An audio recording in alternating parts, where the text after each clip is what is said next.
మీరు ఆంధ్రప్రదేశ్‌లో స్టే చేస్తున్నారా? ఎంతమందికి ఈ టాప్ 5 ప్లేసెస్ కోసం విన్నారు? నంబర్ 1 తిరుమల తిరుపతి దేవస్థానం. ఇది చిత్తూరు జిల్లాలో ఉంది. ఇది ప్రపంచవ్యాప్తంగా ఒక ప్రసిద్ధి చెందిన వెంకటేశ్వర స్వామి ఆలయం ఇది. ప్రతి సంవత్సరం కోట్లాది భక్తులు ఇక్కడ దర్శనం చేసుకొని వస్తూ ఉంటారు. నంబర్ 2 అరకులోయ. ఇది విశాఖపట్నం జిల్లాలో ఉంది. ఇక్కడ అద్భుతమైన ప్రకృతి సౌందర్యత ప్లేసెస్, కాఫీ తోటలు, బొర్రా కేవ్స్ ఇవన్నీ ఉంటాయి. నంబర్ 3 లేపాక్షి. ఇది అనంతపురం జిల్లాలో ఉంది.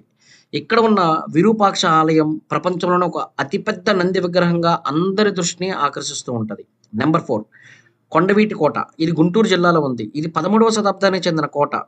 చుట్టూ పచ్చని కొండలు ఉన్న ప్రదేశం. నంబర్ 5 విజయవాడ కృష్ణా జిల్లా. ఇక్కడ ఆంజనేయ స్వామి ఆలయం, కాంచనపుల్ల సూర్య ఆలయం, విజయవాడ భవానీదేవి ఆలయం వంటి స్థలాలు ఈ నగరంలో ఉన్నాయి. సో, ఇది ఒక ఆంధ్రప్రదేశ్‌కి ఒక ప్రముఖ నగరాల్లో ఒకటిగా నిలుస్తుంది. మీలో ఎంతమంది అయితే ఈ ప్లేసెస్‌ని విజిట్ చేశారో కామెంట్ రూపంలో పెట్టండి. Thank you.